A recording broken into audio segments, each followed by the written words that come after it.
খেলা চলছে বিশ্বজুড়ে। ফুটবল ক্রিকেট ছাড়াও খেলার রয়েছে এক দীর্ঘ ফর্দ। শুধু ফলাফল নয়, গত, আজ আর আগামীর খেলাকে প্রেস বক্স থেকে আমরা দেখতে চাই ভিন্ন চোখে, আর সেই দেখাটাই দেখতে পাবেন এখন মাঠে। দর্শক, নতুন বছর শুরু হয়ে গেছে, 2টা দিন চলেও গেছে। বাংলাদেশ হ্যান্ডবল ফেডারেশনের আসলে কি অবস্থা, গেল বছরের থেকে এই বছর কি পরিকল্পনা থাকছে, সবকিছু আলোচনার জন্য আজকে আমাদের সাথে স্টুডিওতে উপস্থিত হয়েছেন বাংলাদেশ নারী হ্যান্ডবল দলের অধিনায়ক জান্নাতুল শিল্পী। আপনাকে স্বাগত জানাচ্ছি।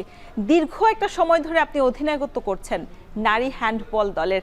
এই যে হ্যান্ডবল অনেকটা সময় আসলে চোখের আড়ালে চলে যায়, আপনারা প্রায় সময় আসলে খেলার মধ্যে থাকেন, লিগ বলেন বা কোনো দিবস আসে, সবসময় আসলে একটা খেলার মধ্যে থাকেন, যেখানে আসলে আমরা দেখে থাকি যে ক্রিকেট ফুটবলের বাইরে অন্য ফেডারেশনগুলো আসলে খেলা সেভাবে আয়োজন করতে পারে না। তবে এই যে খেলার মধ্যে থেকেও হ্যান্ডবল কেন আসলে সবার চোখের আড়ালে, এর কি আসলে কোনো সদুত্তর ফেডারেশনের কাছে আছে কিনা বা আপনি আসলে জানেন কিনা? আসসালামু আলাইকুম।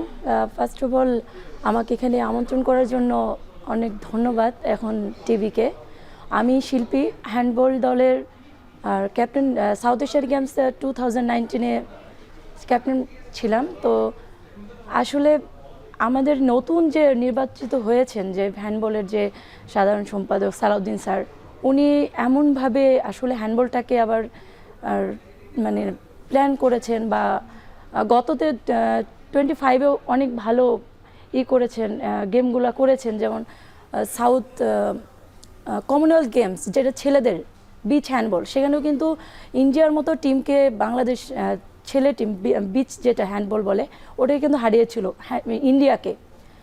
সো এটা আমাদের জন্য অনেক বেশি পাওয়া ছিল যে নতুন নির্বাচন হয়ে আসার পরে তার জন্য একটা সাফল্য। আমাদের হ্যান্ডবলটাকে অনেক এগিয়ে গিয়েছে কিন্তু একটা কারণে, কারণ আমরা দেখা যায় যে ইন্ডিয়ার সাথে সহজে কিন্তু এটা আমরা পাই না, কারণ ওদের লেভেলটা একদম আলাদা। ওরা ছোট থেকে একটা একাডেমিক অনুযায়ী তারা হচ্ছে গেম করে আসে। তো আমাদের কিন্তু এজ লেভেলটা বাংলাদেশে ছিল না, যেটা আমাদের নতুন করে আমাদের যিনি হয়েছে নির্বাচিত, তো উনার এই প্ল্যানটা আছে যে স্কুল থেকে আমাদের এটা ছোট থেকে এটা করা উচিত। তা না হলে আমরা বিচ হ্যান্ডবল প্রতিযোগিতা যেটা, হ্যাঁ বিচটা একটা ভালো রেজাল্ট করেছে আলহামদুলিল্লাহ। আমাদের কমনওয়েলথ গেমসের মতো গেমসে আমাদের বাংলাদেশ কিন্তু 4th প্লেস পেয়েছে। ঠিক আছে, এটা জানি না এটা জানেন কিনা, এটা ভালোভাবে হয়েছিল আর কি। ঠিক আছে, তো এখন বর্তমানে বাংলাদেশে যে 26-এ যেমন আমাদের আইজেভ আছে, ঠিক আছে, আন্ডার 18, 20, এটাতে প্ল্যান চলছে যে দেখা যাক ভালো কিছু মানে আশা আছে আমাদের। মানে শুনবো আপনার এই বছর আসলে কি কি প্ল্যান আছে। তবে বিগত বছর নিয়ে একটু হালচাল করতে চাই। বলছিলাম যে ঘরোয়া লিগ যেগুলো, সেগুলো তো আসলে নিয়মিত হয়ে থাকে, তবে আন্তর্জাতিক মানে বৈশ্বিক আসরগুলোতে ভালো করতে হলে তো আসলে দলগুলোর সাথে ভালো করতে হবে, ভালো করে খেলতে হবে। সেই খেলার সুযোগটা কি আপনারা বিগত বছরে পেয়েছেন কিনা, বিশেষ করে এই যে আমরা যে বছরটা আসলে মাত্র শেষ করলাম? আচ্ছা, এটা আসলে আমাদের হচ্ছে লিগ যেমন আমাদের লাস্ট হয়েছে 23-তে, আমরা 2 ইয়ার্স কিন্তু আমরা লিগের মধ্যে নেই। আর আমরা যদি খেলার মাঠে যদি না থাকি, বছরে দেখা যায় 2-3টা টুর্নামেন্ট হয়, আর এই 2-3টা টুর্নামেন্টে কিন্তু আমরা ভালো কিছু আশাও করতে পারি না, কারণ আমরা প্লেয়াররা যারা থাকি তাদেরকে আমার মনে হয় কি এদেরকে কন্টিনিউ একটা প্র্যাকটিসের মধ্যে, অনুশীলনের মধ্যে রাখা উচিত যেটাকে বলে। তা নাহলে আমরা অনুশীলনের মধ্যে না রাখলে আমাদের ভালো কিছু আসলে সম্ভব না, আমরা যতই প্ল্যান করি না কেন। ঠিক আছে, আর আমরা হচ্ছে অনেক প্লেয়াররা ধরেন পিছিয়ে যাচ্ছি, ভালো জায়গায় যেও ইন্টারন্যাশনাল পর্যায়ে খেলেও আমরা অনেক ঝরে পড়ে যাচ্ছি। কেন? কারণ আমরা কিন্তু এটাতে মানে আমাদের ফিউচার নেই, আমরা বেনিফিট পাচ্ছি না। ঠিক আছে, দেখা যায় যে এত বছর ন্যাশনাল টিমে খেলেও আমাদের কিন্তু সামান্য পরিমাণ একটা, যেমন হচ্ছে ক্রিকেটে একটা মান্থলি একটা আমাদের মানে স্যালারি করা হয়, ফুটবলে মোটামুটি করেছে, সম্মানী দেওয়া হয়। জি সম্মানী দেওয়া হয়, সেটা কিন্তু আমরা মানে হ্যান্ডবলটাই পাচ্ছি না। যদি এইটা করে, এটাতে করাতে হবে যে আমাদের হ্যান্ডবলের যে এটা আরও উন্নতি হবে, কারণ সবার ইচ্ছা জাগবে যে না ওইখানে গেলে আমাদের একটা বেনিফিট আসবে যাই হোক না কেন। ঠিক আছে, তো এইরকম 25-এতে স্যার যেহেতু নির্বাচিত হয়েছে, নতুন প্ল্যান করেছেন, আশা করি 26-এ এটা বাস্তবায়ন করবেন, উনি মানে বলেছেন আর কি। জান্নাত, আসলে যারাই আসলে এই চেয়ারটাতে আসেন তারা আসলে নিজেরা যতটুকু সময় থাকেন খালি আশার বাণী দিয়ে থাকেন যে বাস্তবায়ন হবে, এটা করব, পরিকল্পনা, বিভিন্ন পরিকল্পনা দেখা যায়, আমরা বিগত সময়গুলো তো দেখেছি। তবে আসলে ওই বাস্তবায়নের জায়গাটা যতটা আসলে আপনাদের খেলোয়াড়দের মান উন্নয়নের দরকার, ততটুকু আসলে সেভাবে হয় না। সেটা বিভিন্ন কারণেই হোক না কেন, সেটা বিশেষ করে আমাদের আর্থিক সংকটে থাকে ফেডারেশনগুলো। এই সংকটটা কাটাতে কোনো নতুন উদ্যোগ নিয়েছে কিনা নতুন কমিটি যারা এসেছেন? না, জি, এটা হচ্ছে যেটা স্যার আমাদের হচ্ছে আমরা কিছুদিন আগে লাস্টে প্লেয়ার হয়েও আমরা একটা কোচের কোর্স করলাম কিছুদিন আগে। তো ওইটাতে উনি হচ্ছে এমন একটা টার্গেট নিয়েছে যে বললো যে আমরা হচ্ছে 36 মানে কোচের কোর্স করলাম কোচ হিসাবে। তো এখান থেকে উনি বললো যে আমরা 36 কোচকে প্রত্যেকটা জেলাতে আমরা হচ্ছে ইয়ার জন্য অনুশীলন করার জন্য পাঠাবে প্রত্যেকটা জেলাতে। দেখা যায় যে উনি এমনভাবেই করেছে যে একদম গোড়া থেকে যেটা করে এই চিন্তাটা কিন্তু আগে ছিল না। উনি যে নতুন একটা উদ্যোগ নিয়েছে যে আমরা হচ্ছে একদম গ্রাম প্রত্যন্ত অঞ্চল থেকে প্রত্যেকটা জেলা থেকে আমরা এইভাবে মানে জেলা থেকে অঞ্চল থেকে বিভাগ এইভাবে এনে আমরা একটা ক্যাম্পিংয়ের ব্যবস্থা করব। ইভেন আমি যেটা বললাম যে স্যার বলেছে যে আমাদের একটা সম্মানী যেটা বলে এটাও একটা চিন্তাধারা করেছে, বাট ওনার চিন্তাধারার মধ্যে থাকলে হবে না। আমাদের হচ্ছে যে পৃষ্ঠপোষকতাগুলো বলেন, তারপর আমরা মিডিয়া, আমরা কিন্তু এটা সত্যি সাপোর্ট পাই না সত্যি কথা বলতে। আর শুধু উনি কেন, আপনারা আমাদের মতো মানে পৃষ্ঠপোষকতা বা মিডিয়া যদি সাপোর্ট না করেন, দেখা যায় যে ক্রিকেটে যে সাপোর্টটা পায় সব দিক থেকে, ঠিক আছে, এখন বর্তমানে ফুটবলেও কিছু কিছু মানে ইনপুট এসেছে, এখানে যাচ্ছে, বাট এইভাবে যদি প্রত্যেকটা ইভেন্টে আসে, তো আমার মনে হয় যে আমাদের যে স্যারদের যে টার্গেট বা আমরা প্লেয়ার বা আমরা 2 দিন পরে কোচ হবো, যদি আমরা মানে চাই, আমরা যদি বেনিফিট না পাই আমরা তো কোচও হতে পারবো না। সত্যি বলতে আমাদের সব কিছুতেই আমাদের একটা মানে আশা থাকে। আমি একটা প্লেয়ার গড়বো বা যারা আমাদেরকে গড়েছেন তারা হচ্ছে আমাদের কতটুকু গড়তে পেরেছেন, ঠিক আছে। আমরা যদি তাদের থেকে ভালো কিছু করতে না পারি, তাদেরকে অনুসরণ করে আমরা যদি ভালো জায়গায় নিয়ে যেতে না পারি, তাহলে আমাদের সার্থকতাটা কোথায়? আর এইটা করতে হলে তো অবশ্যই আমাদের এটা লাগবে, যেটা আমাদের এখন বর্তমান আর্থিক অবস্থা, যেটা হ্যান্ডবলে সত্যি বলতে চাইলেও হয় না, এই একমাত্র আর্থিক অবস্থার কারণেই হয় না, ঠিক আছে। মানে 42 বছরেও একটা ফেডারেশন সেভাবে নিজের মতো সক্ষমতা তৈরি করতে পারেনি, এটা আসলে আফসোসের জায়গা কিনা? কারণ হ্যান্ডবল ফেডারেশন যেখানে আছে সেটা তো এনএসসির মানে বরাদ্দকৃত জায়গায়, আসলে সেই জায়গা থেকে নিজেদেরকে সেইভাবে দাঁড় করানো বা একটা প্রতিষ্ঠিত করা, অলিম্পিকের মতো জায়গায় নিজেদেরকে তুলে ধরা, এসএ গেমসে ভালো করা, সেই জায়গায় সেই উচ্চ মান বা উচ্চ পর্যায়ে পর্যন্ত কেন আমরা যেতে পারলাম না এই 42টা বছরে? কেন ক্রিকেট ফুটবলকে এখনো আমাদেরকে উদাহরণ হিসেবে দিতে হয়? কেন আমরা হ্যান্ডবলকে উদাহরণ হিসেবে দিতে পারছি না? এটা আসলে একেবারে বলবো না যে আমাদের আসেনি, তা না। দেখেন আমাদের হ্যান্ডবলে সুন্দর এখন আমরা একটা মানে কোর্ট পেয়েছি, ইনডোর কোর্ট, যেটা ধরেন যে অন্যান্য ইভেন্টে মনে হয় না ওইরকম আছে। আমরা অনেক ফ্যাসিলিটিস মানে একটা প্লেয়ারের কোর্টের যে ফ্যাসিলিটিসগুলো এগুলো পেয়েছি। এখন আমাদের একটাই মানে যেটা প্রবলেম সেটা হচ্ছে আর্থিক অবস্থা। দেখেন আমাদের বাংলাদেশে এমন কোচ আছে, যেমন আমাদের কামরুল ইসলাম কিরণ কোচ, উনি কিন্তু অত্যন্ত একজন দক্ষ এবং উনি বাইরে থেকে অনেক ডিগ্রি নিয়ে এসেছেন। শুধু বাইরের কোচ হলে যে একটা ভালো প্লেয়ার তৈরি করা যায় তা কিন্তু না। আমাদের উদাহরণ হিসেবে আমাদের যে কিরণ কোচ, উনি একজন অনেক ব্রিলিয়ান্ট একজন কোচ। আমরা যদি ওনাকে একটা মানে আমরা প্লেয়ারদের আমরা যদি ওনার একটা মানে প্র্যাকটিস পাই, আমরা কিন্তু এটাকে 5 বছর আমরা ওনার 1 মাস যদি আমরা অনুশীলন পাই আমরা 5 বছর এটাকে ভেঙে খেতে পারি। মানে আমাদের ফিটনেসটা উনি এমনভাবে তৈরি করে। মাঝখানে তো আপনাদের বিদেশি কোচও এসেছিলেন, কাজ করেছেন আপনাদেরকে নিয়ে। জি, ওটা এসেছিল 2015-তে। তারপরেও এসেছিলেন আমার যতটুকু মনে পড়ে 21-এর পরে এসেছিলেন। আচ্ছা, উনার হচ্ছে জি উনি হচ্ছে এসেছেন কোচের কোর্স করাতে, যেন বাংলাদেশের কোচরা যেন উন্নতি করতে পারে, ওইটা শিখে যেন আমাদের প্লেয়ারদেরকে এটা করাতে পারে। সে অবশ্যই এটা পেরেছে, আমাদের কোচরা পেরেছে, বাট ওই যে বললাম যে আমরা হচ্ছে মাঠে খেলবো, বাট এটার জন্য আমরা মানে বাহ্যিক যে বিষয়গুলো থাকে, আমাদের খাবারের একটা বিষয় থাকে, আমাদের ওই যেটা বললাম যে আর্থিক অবস্থার জন্য আমরা কিন্তু আসলে পারি না ক্যাম্পে থাকতে, ঠিক আছে। আমাদের ফেডারেশন যথেষ্ট পরিমাণে সাপোর্ট করে, কিন্তু কতটুকু করতে পারে? এটা তো না যে একজনকে করলে হয়, এটা আমাদের একটা টিমওয়ার্ক, একটা ছেলেদের একটা টিম থাকে, মেয়েদের একটা টিম থাকে, এটা অনেক কষ্ট থাকে, যেটা ধরেন যে বিয়ার করা তো আমাদের ফেডারেশনের একার পক্ষে সম্ভব না, যদি আমরা বাহির থেকে এটাতে না পাই আর কি, হেল্প না পাই। আমরা দেখেছি যে চলতি বছর আপনাদের কতগুলো টুর্নামেন্ট হয়েছে, আপনাদের নারী লীগ শুরু হয়েছে, তারপর বিজয় দিবস যেটা বলছিলাম যে বিভিন্ন টুর্নামেন্টে আপনাদের লীগ শুরু হয়, বিশেষ করে যখন স্কুল টুর্নামেন্টগুলোতে আসলে ফোকাস দেওয়ার কথা থাকার কথা ছিল মানে কমিটির। বিগত কমিটিকে নিয়ে যখন মানে আমার প্রশ্ন হচ্ছে যে দেখা যায় যে কমিটি থাকে সেই কমিটিকে নিয়ে খেলোয়াড়রা কখনোই মুখ খোলেন না, তাদের খারাপ বা ভালো সবসময় আসলে ভালো দিকটাই উঠে আসে। এই কমিটিও আসলে তারা প্রত্যাশার কথা বলছে। বিগত কমিটিতে তো আমরা দেখেছি যে আপনারা ইন্টারন্যাশনাল অনেকগুলো ম্যাচ খেলেছেন। আমি আবারও প্রশ্নটা আপনার দিকে ছুটছি। এইবার একেবারেই কোনো ম্যাচই ছিল না, একেবারে ঘরোয়া টুর্নামেন্টে আপনারা মানে একটা বন্দী ছিলেন। সেই ক্ষেত্রে আপনাদের সেই টুর্নামেন্টগুলো, কারণ বিগত সময় আপনারা যে এসএ গেমস যেটার জন্য প্রস্তুতি নিচ্ছিলেন ক্যাম্প, সেটাও আসলে বন্ধ হয়ে গেছে আর্থিক সংকটের কারণে। সেই ক্ষেত্রে আমরা যদি একটু দেখি যে আপনাদের আসলে কত মানে বিচ হ্যান্ডবল যেটা বলছেন সেটা আসলে ব্যতিক্রম ছাড়া আপনাদের আসলে বলার মতো যে প্রতিযোগিতা, যে ইন্টারন্যাশনাল কোনো ম্যাচ আপনাদের নেই এই বছর, যেটা আমরা মাত্র শেষ করলাম, সেই ক্ষেত্রে আসলে এই আফসোসটা আসলে হয় কিনা? নতুন কমিটি তো কি হয়েছে, আগে থেকে নিশ্চয়ই প্ল্যান করা ছিল, কারণ কমিটি আসলেই যে আপনাকে যদি কমিটি দেওয়া হয় 6 মাসই যদি আপনার প্রস্তুতি লাগে, তাহলে আপনার খেলোয়াড়কে উন্নতি কবে করবেন?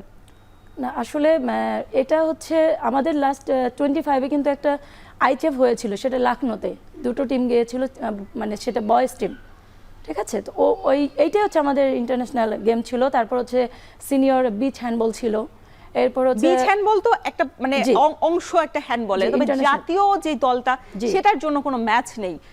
সেই জায়গায় ফোকাসটা আসলে সরে গেল কিনা এই নতুন অ্যাডহক কমিটি যারা এসেছে সেই জায়গা থেকে? এটাতে আসলে সরে যাওয়ার প্রশ্নই আসে না, কারণ ইনারা শুধু এরা তো নতুন না, এর স্যাররা অনেক ভালো মানুষ, মানে বলে মানুষের তো বিশেষ করে উনারাও একটা খেলা পাগল মানুষ, ঠিক আছে। উনারা যদি এখন আছেন, আমি বলবো যে ভালো এটা না, উনি আগে থেকেই উনারা অনেক সেন্সিবল একজন স্যার ছিলেন, এখনও আছেন।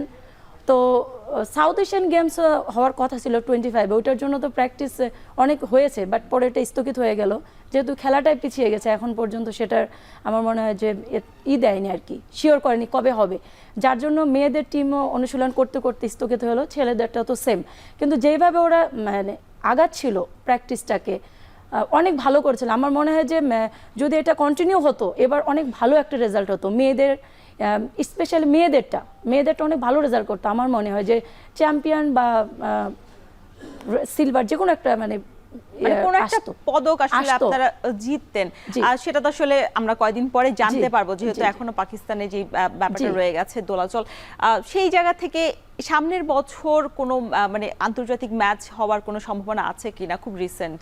আচ্ছা, রিসেন্ট বলতে ওই তো যেটা বলবে এখন, এবার হচ্ছে সামনে আইচেফ আছে, ফেব্রুয়ারিতে লিগ আছে, তো পুরুষদের জন্য। হ্যাঁ, নারীদের ক্ষেত্রে নারীদের ক্ষেত্রেও বিচ হ্যান্ডবল হওয়ার কথা আছে, এখন আমি শিওর জানি না। ছেলেদেরটা কনফার্ম হয়েছে, মেয়েদেরটা এখনো হয়নি। তো আপাতত এইটাই বাইরে। তো আমি এটাই আপনার সাথে একমত যে আমাদের মেয়েদের যে বাইরে ইন্টারন্যাশনাল গেমগুলো, এগুলোতে আসলেই পার্টিসিপেট করা উচিত। না করলে আমরা তো বাইরের সাথে যদি আমরা ফাইট না করি, না খেলি, তাহলে আমাদের ইটা হবে না, এক্সপিরিয়েন্সটা হবে না, বা আমাদের ইমপ্রুভমেন্টটা আমরা বুঝতে পারবো না আসলে আমরা কতটুকু করতে পারছি বা করতে পারবো, ঠিক আছে।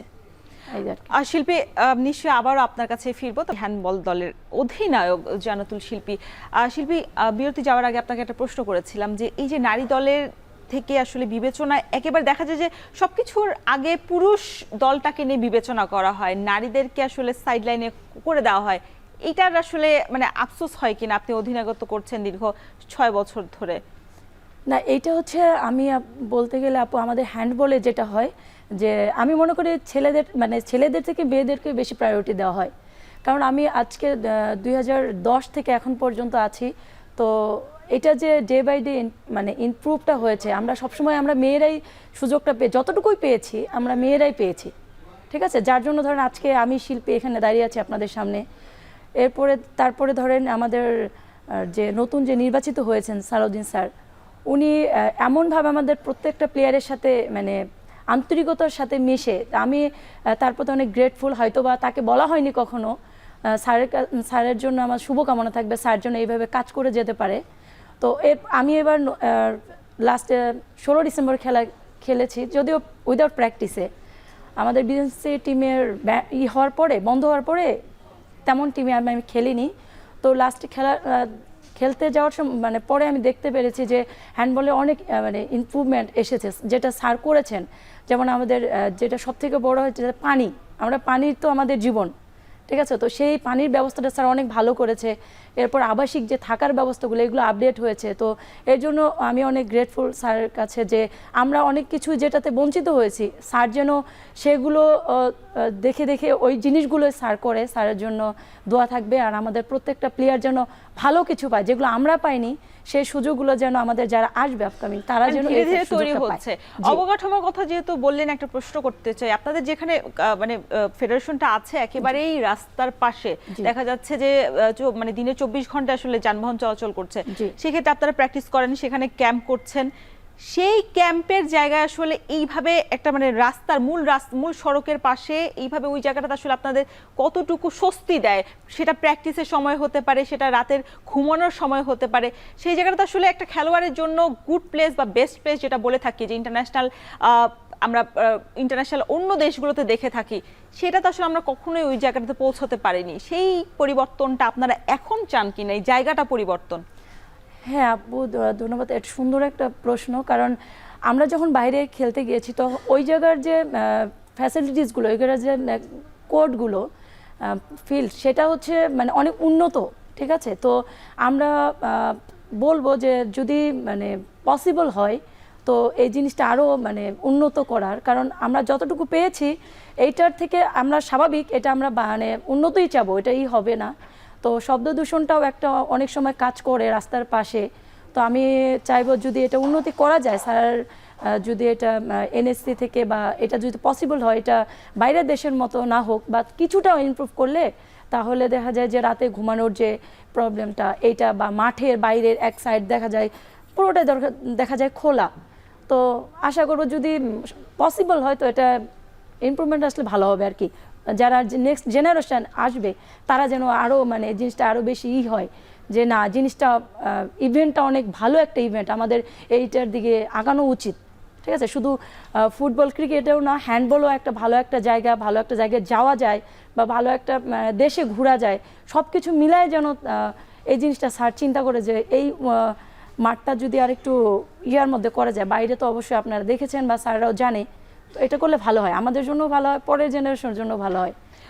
আপনাদের ওই জায়গাটা তো আসলে খুব বেশি বড় না, ক্যাম্পের জন্য আসলে মানে গুড প্লেস যেটা বলা হয়, যে আসলে একটা নীরব একটা একেবারে আবাস মানে মানে যেখানে আসলে যানজট মুক্ত একটা নীরব প্লেসের মধ্যে গিয়ে একটা কাজ করতে চান আপনারা, যেখানে আপনারা ইন্টারন্যাশনাল দলগুলো আসলে যেখান থেকে আসে তারাও আসলে দেখেছে, তারা অনেকবার আসলে আমাদেরকে বলেছিল যে এটা আসলে একটা ইন্টারন্যাশনাল টুর্নামেন্ট করার জন্য আসলে একটা গুড প্লেস না। সেই ক্ষেত্রে ওই জায়গা থেকে এনএসসি থেকে বা মানে আপনারা বারংবারই বলেছেন, এনএসসি কি কখনো আসলে সাড়া দিয়েছে কিনা এই জায়গার উন্নয়নে, অবকাঠামো, যেহেতু আসিফ মাহমুদ সজীব ভুঁইয়া থেকে এখন আসিফ নজরুলের হাতে এসেছে, যদিও আসলে তার হাতে সময়টা খুবই কম, 2 মাসের, তার আগে তিনি অনেকগুলো ফেডারেশনের সাথেও বসেছে। আপনাদের আসলে তার কাছে চাওয়াটা কি থাকবে বা সেই প্রত্যাশা আসলে কতটুকু পূরণ করতে পারবে সেই এই 2 মাসের সময়ের মধ্যে?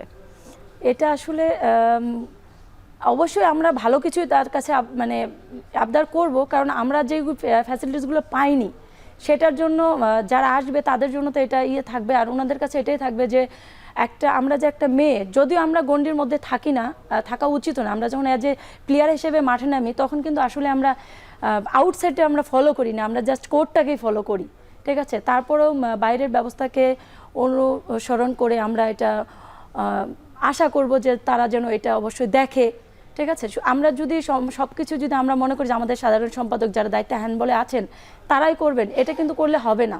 দেখা যায় যে তারা একের পর এক আবদার করছে, বাট তারা এটা ডিনাই করছে, তারা এটাতে আসছে না, এগিয়ে আসছে না, আমাদের দিকে তাকাচ্ছে না।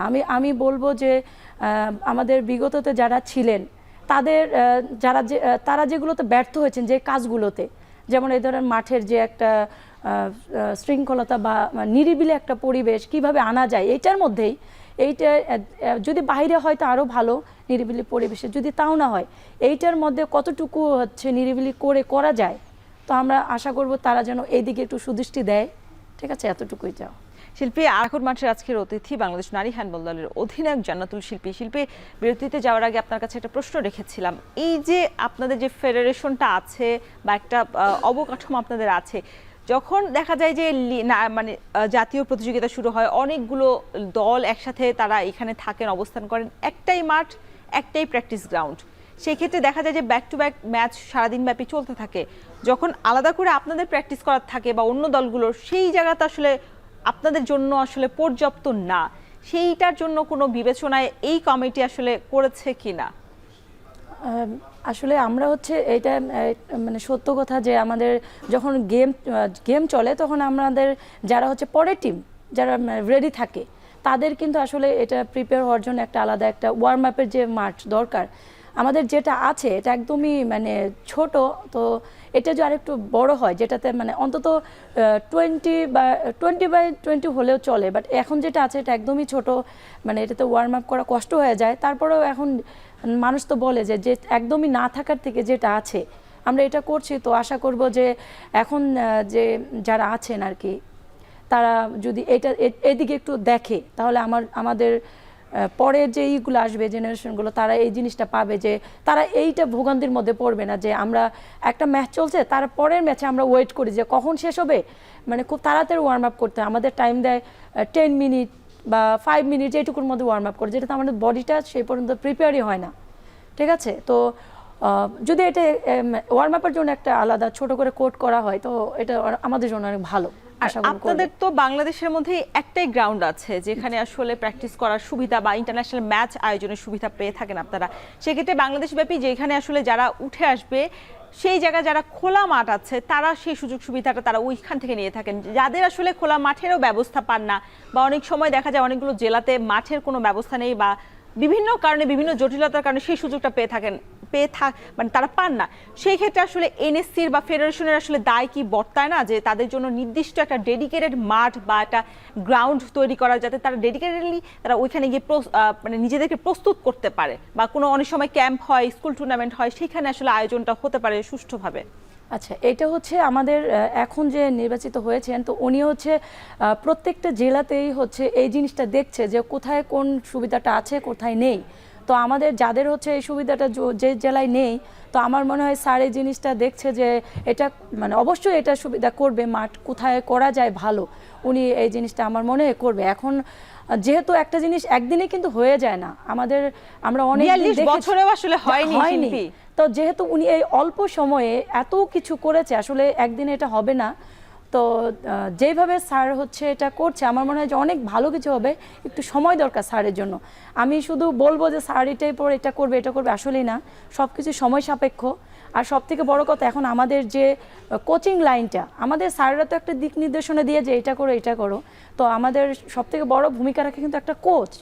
ঠিক আছে, তো এখন যে কোচের যে প্যানেলটা আমাদের আছে নারী, যেমন আমাদের ডালিয়া আপু অনেক মেয়েদের মধ্যে সব থেকে বেশি এগিয়ে, উনি এখন বাংলাদেশের ধরতে গেলে একজন কোচের মধ্যে অ্যাসেটই উনি আমাদের মেয়েদের।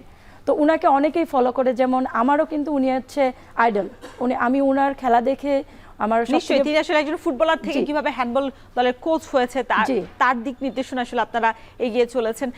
যদি আরেকটা কথা বলতে চাই যে আপনি বলছেন যে আসলে হবে, এই হওয়াটা আসলে কবে আসলে পূরণ হবে? কারণ আপনারা যখন 2010-এর আগে আপনারা নিজেদেরকে প্রস্তুত করতে পেরেছেন তখন খোলা মাঠ ছিল, এখন যেভাবে আসলে দেশ এগিয়ে চলেছে ডেভেলপ হচ্ছে সেই জায়গায় আসলে কোনো সন্দেহ নেই। তবে আসলে আপনাদের মতো যারা খেলোয়াড় আছেন তারা আসলে নিজেদের প্রস্তুত করা বা একটা মাঠ আসলে হারিয়ে ফেলছেন, সেই জায়গায় আসলে এনএসসি আসলে আপনি বলছেন যে আসলে এনএসসিকে তারা চিঠি দিয়েছে, নিশ্চয়ই হবে একদিন, সেই হওয়াটা আসলে কবে সেই পূরণটা হবে? আসলে অনেক খেলোয়াড়রা যারা আসলে প্রতিযোগিতায় আসেন তারা তাদের আক্ষেপের জায়গাটা আমাদের সাথে শেয়ার করেন যে তাদের ঠিকমতো আসলে তারা প্রস্তুতি নিতে পারেন না। হঠাৎ করে আপনারা একটা চ্যাম্পিয়নশিপ দিয়ে দিচ্ছে ফেডারেশন থেকে, হঠাৎ করে আসলে তারা দল নিয়ে হযবরল একটা অবস্থায় তারা আসলে পড়তে হয়, সেই হযবরল অবস্থাটা আসলে দেশের এই হ্যান্ডবল থেকে কবে দূর হবে?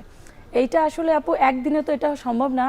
আমাদের যে আমাদের স্যারদের যে এখন চিন্তাধারা আমরা জেনেছি বা স্যার বলেছে আমাদের টুর্নামেন্টের সময় বলেছে যে আমরা অবশ্যই আমরা কিন্তু একদিন এখানে এসিনি, আমরা কিন্তু প্রত্যন্ত অঞ্চল থেকে আমরা অনেক কিছুই ওভারকাম করে আমরা এখানে এসেছি। ঠিক আছে, তো এখন ছোট থেকে বড় প্রত্যেকটা জেলায় স্যার যে চিন্তাধারা করেছে যে প্রত্যেকটা জেলায় ক্যাম্প হবে, একটা অনুশীলন হবে, বা সেটা 14 ডেজ হোক আর 2 উইক আর 3 উইক যেটাই হোক, একটা ক্যাম্পিং হবে, প্রত্যেকটা কোচকে প্রত্যেকটা জেলায় পাঠাবে, সেই জেলা থেকে যে ভালো করবে 5 জন প্লেয়ার করে এনে বা ঢাকায় একটা ক্যাম্প করবে, যে প্রসেসিংটা চিন্তা ভাবনাটা স্যার করেছে। আর এটা মনে হয় ভেরি সুনই এটা হবে, দেখতে পাবেন হয়তো 26টা আল্লাহ যদি সব ঠিকঠাক রাখে সব ঠিকঠাক রাখলে আমাদের অনেক কিছু হ্যান্ডবলের উন্নতি আসবে ইনশাল্লাহ, আশা করি। ট্যালেন্ট হান্ট প্রোগ্রাম নিয়ে আমরা তো স্কুল প্রতিযোগিতা দেখে থাকি, সেক্ষেত্রে ট্যালেন্ট হান্ট প্রোগ্রামের কোনো আলাদা কোনো পরিকল্পনা করেছে কিনা ফেডারেশন? বা দেখা যায় যে ট্যালেন্ট হান্ট থেকে আমরা দেখে থাকি যে ফুটবলে, টেনিসে বিশেষ করে উঠে এসেছে অনেক প্লেয়ার, একটা ক্যাম্প করে ট্যালেন্ট হান্ট প্রোগ্রামের মাধ্যমে। সেই ক্যাম্পটা দীর্ঘমেয়াদী কোনো ক্যাম্প করার পরিকল্পনা করেছে কিনা? এটাই আমি আপনাকে বললাম যে আমাদের স্যারের চিন্তা ভাবনা এটাই যে আমরা বেসিক থেকে তুলে আনবো তাদেরকে। প্রত্যেকটা জেলা থেকে যে ভালো করবে, একটা টিমে 14 জন থেকে 5 জন করে এনে প্রত্যেকটা জেলা থেকে এনে ঢাকায় আমাদের একটা ক্যাম্প হবে। স্যার যেটা বলেছে যে ওই ক্যাম্প থেকে আবার আরেকটা টিম বাছাই করে লাস্ট পর্যায়ে নিয়ে তো এদেরকে একটা দীর্ঘমেয়াদী ক্যাম্প করাবে, যেটা তারা যেন মানে ছোট থেকে তাদের বেসিকটা স্ট্রং হয়, আমাদের মতো অল্পতে যেন মানে ঝরে না যায়, তাদের বেসিকটা যেন ভালো হয়।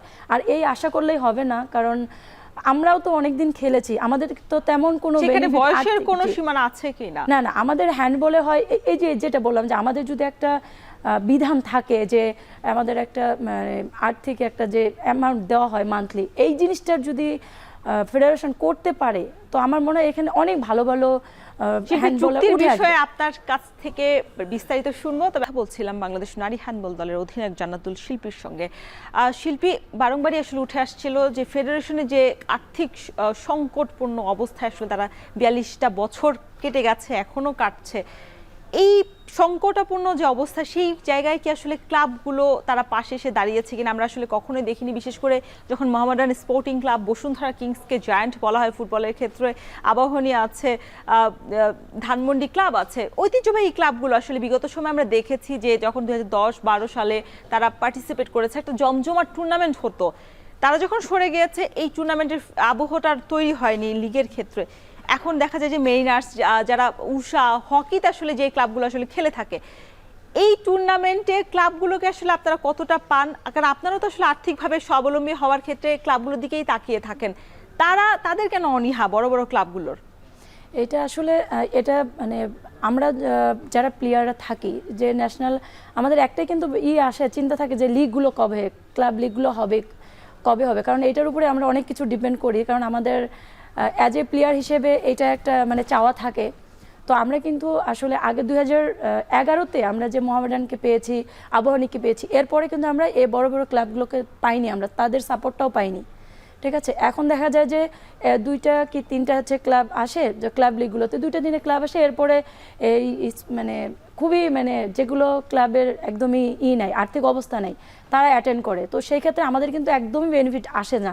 দেখা যায় যে লাস্ট টাইমে আমরা 2023-এ যেটা খেলেছি ক্লাব লিগ, সেটাতে মেরিনার ছিল চ্যাম্পিয়ন, এরপর আরামবাগ অ্যাটেন্ড করেছিল, উষা, আরএন স্পোর্টস। ঠিক আছে, আরএন স্পোর্টস লাস্ট 23-তে রানার আপ হয়েছিল। এই ক্লাবগুলো তো আসলে প্রথম স্তরের ক্লাবগুলো নয়।